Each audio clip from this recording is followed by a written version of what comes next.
As we mentioned earlier, the communists made extensive use of mines and booby traps. They caused a large percentage of American casualties in Vietnam. Outside Da Nang, the Marines created a school of landmine warfare to teach new arrivals how the Viet Cong set mines and traps.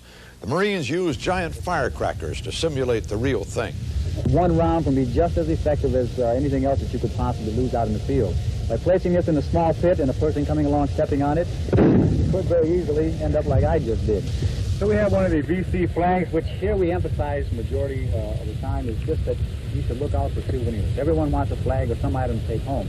It might be a pretty costly item for you to try to pick up. Those booby traps were make-believe, but rooted in reality. Enemy explosives were planted all over South Vietnam. Finding them and destroying them was nerve-wracking and dangerous. George Severson reported. This is one of the daily facts of life on the roads of Vietnam. Last night, the Viet Cong put up a roadblock here on Route 4, about 20 miles north of My Tho. The roadblock is an elaborate one. It probably took the Viet Cong and the villagers they forced to help them most of the night to build it.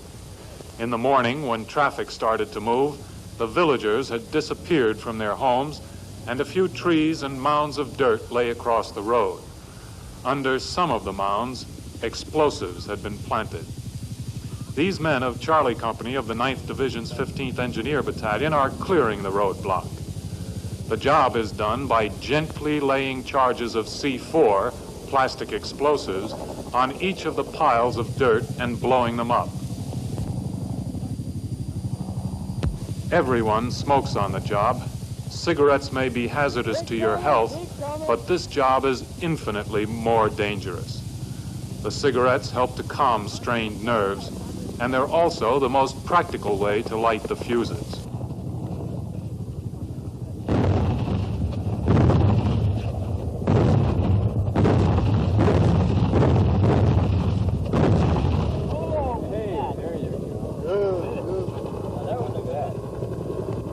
Most of the Viet Cong mines are plastic grenades like these.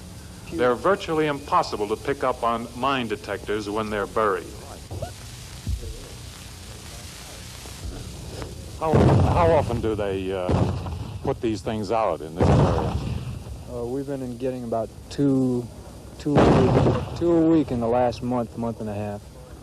You ever lose any? Heads up!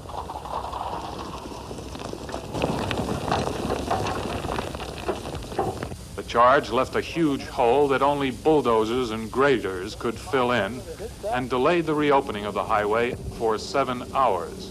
A minor inconvenience for these travelers and truck drivers, but a pointed reminder to everyone that in a sense, the Viet Cong have as much control over Vietnam's roads as the government.